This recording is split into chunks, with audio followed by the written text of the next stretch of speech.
right. Sorry, I got cut off there. I wasn't keeping a close enough eye on the time. So this is the summary table of the class of your organic starting material. So primary, secondary, or tertiary. And then which mechanism works best for that class of compound. Okay. And you'll just note that if you have a secondary haloalkane, then then you can use either mechanism. Either mechanism works, whereas if you have primary, the emphasis is on an SN2 reaction because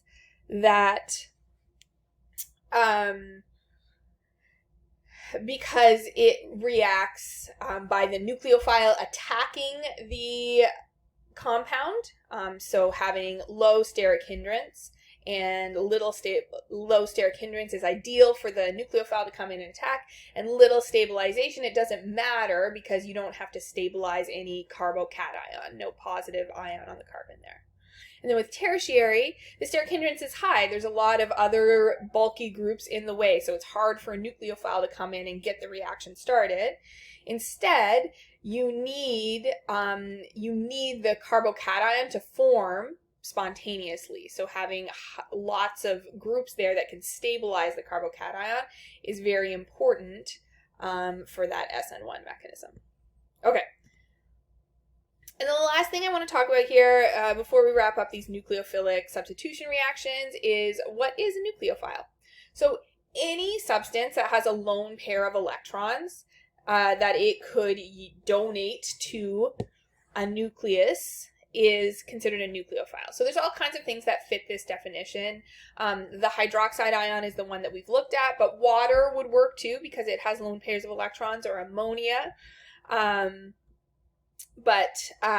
So lots of things can be nucleophiles. However, the one that we really do emphasize is hydroxide ions, okay? With the negative charge, it just makes a better nucleophile. If you're looking to make an alcohol from a haloalkane quickly, the hydroxide ion is going to react a lot faster than water would. Okay, and that's because it has that negative charge, so it just makes it that much more aggressive of a nucleophile.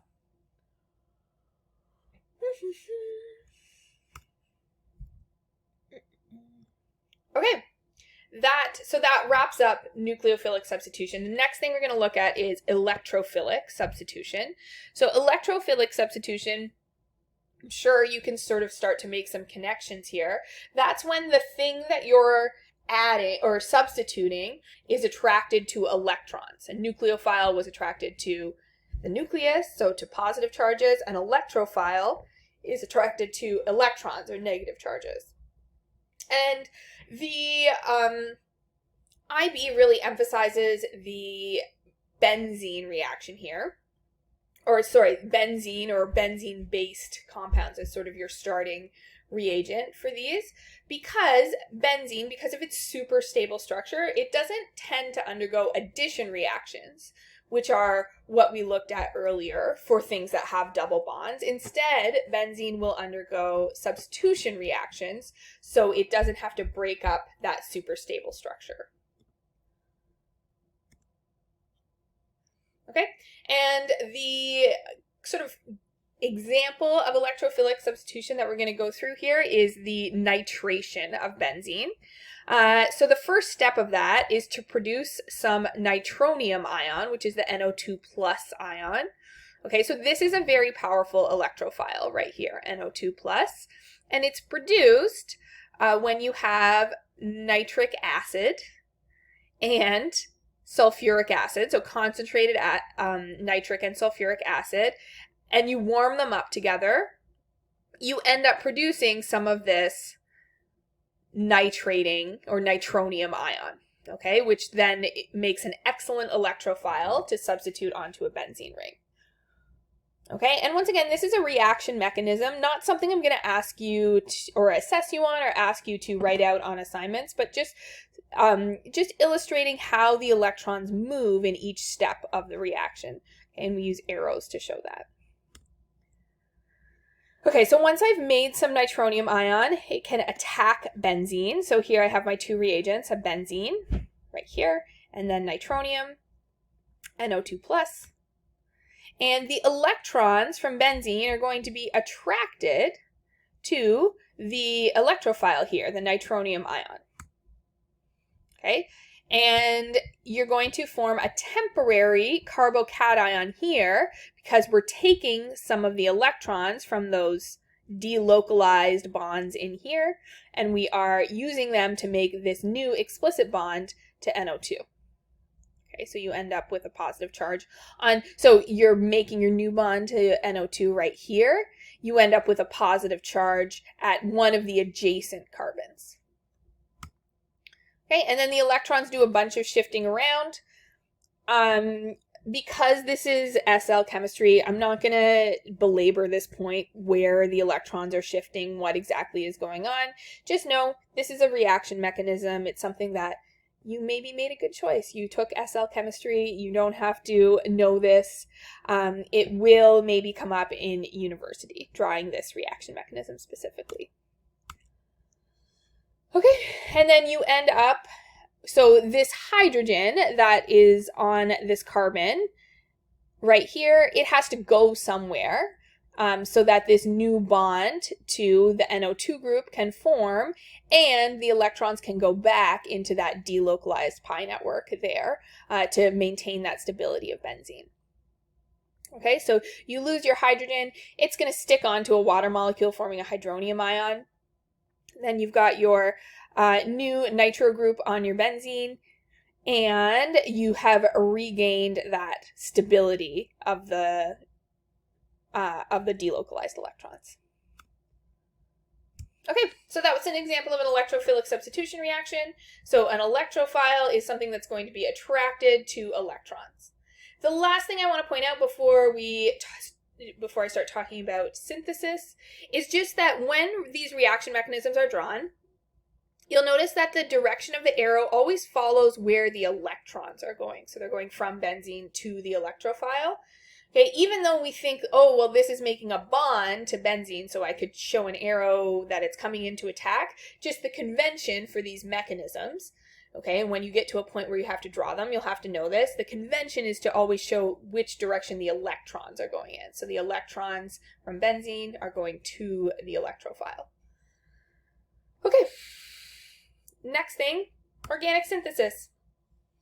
So this is just a very quick overview of this idea of organic synthesis. So this kind of summarizes the tools that an organic chemist could have in place. This is by no means a comprehensive map of everything that could happen, but it does just sort of illustrate some of the reactions an organic chemist might use to get a certain final product.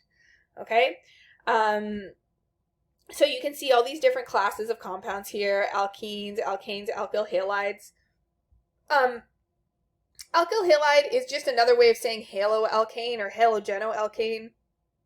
I don't know why we have so many different ways of saying the same thing, but it's just a carbon chain that has at least one of the hydrogens swapped out for a halogen. Okay? And then we've got, our amines, our ketones, our esters. And so the reason that this flow chart is provided here is because it can sort of help us to make a plan about which reactions might be used to reach a goal compound. Okay? And a lot of these are reactions we already looked at in the previous set of videos, but a couple of them are maybe reactions that you might have to look up yourself if you end up needing to answer any questions that use them. So for example, I don't think that I really talked about how you can combine two alcohols in a dehydration reaction to make an ether. Okay, but it would look a lot like the condensation reaction that happens between an alcohol and a carboxylic acid to make an ester. We did definitely look at that. So you can make sort of comparable leap to make an ether. Okay, nor did we really talk about this reaction of an alkyl halide with ammonia to make an amine, but I bet you could figure it out if you needed to. Okay, so this is just a nice summary of a lot of the tools that organic chemists might use to go from starting material to final useful compound. Okay, so I'm going to go through one example of a synthesis question here, and I think it's important for you to pay attention to this part here, and then you are going to have, I'm going to give you like a list of a bunch of different reactions, and you're going to sort of choose a few that you're going to represent, and then you can submit that as your work for this week. Okay, so this is just to give you an idea of what I am looking for when you illustrate a reaction using name structures. Okay, so this here, plan a reaction series to prepare 1,1,2-trichloroethane from a hydrocarbon. Okay, and this, it's sort of implied here that there's going to be more than one step. Okay, so that you have to follow like a multi-step synthetic pathway. In your assignment, there will be a couple examples where it's just one step. Okay, but this one is definitely going to be more than one. Okay, so it says a hydrocarbon here, but let's assume that the starting material is an alkene. That just because that's kind of an easy starting material to get some halogens, some chlorines onto our carbon chain. Okay, so I'm going to start, my goal is to get an alkyl halide with 3 different chlorines on it. Okay, 1,1,2-trichloroethane. So I can use this flowchart to sort of plan the pathway. Okay, so I'm going to start with a hydrocarbon, specifically an alkene.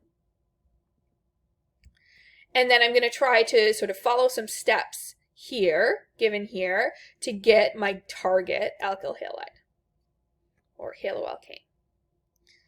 Okay, so to respond to this, I'm going to show, first of all, my starting compound. Okay, so in this case, because my goal is to make trichloroethane, I know I only need 2 carbons in my starting material, so I'm going to use ethene, okay, because it has those 2 carbons. Okay, and then I'm going to think, well, what would my first reaction look like? So I'm starting with ethene. I could do an addition reaction using a diatomic halogen to end up with 2 chlorines on my molecule. So that's what I'm going to do. Okay, so I take my ethene, I add Cl2, I end up with 1,2-dichloroethane. Okay, and this, so these are, so I've used these, I've shown these structures here, but then I've also included the names, and that's what I'm expecting for you when you submit your work as well, that you'll show the structures, so structural formulas, and the names. Okay, now this is very close to my goal compound, but it's still missing 1 more chlorine, and because I no longer have a double bond here, I am going to need to do a substitution reaction rather than an addition reaction. Okay, so that would look like this. Now to get this substitution reaction going, I do need some UV light to break up that chlorine, make it into radicals so it will react. Okay, but then if I add just 1 more chlorine to one of my carbons here, that makes my goal compound. Okay, so it describes this in the assignment, but just to let you know, there's like sort of 3 or 4 sections of questions, types of reactions. You're going to pick a couple from each one and represent them. You can either do it on paper and then just take pictures to upload, or if you want to be kind of fancy and flex your tech muscles, you could use MolView or a similar molecule generator and illustrate your reactions by generating the structures using a program like that. Just please make sure to clearly identify the different steps and also include names. And then if you know reaction conditions, if they're obvious to you, include those as well, although I'm not going to be super picky about that when I'm assessing your work. Okay? So thanks so much. Please post questions if you have any. I know that I threw a lot of different reactions at you, and obviously the videos are up there for you to review, go back, maybe watch them at like double speed so you don't have to listen to quite so much of my spiel. And I hope you have a good week and are having an opportunity to enjoy the nice weather.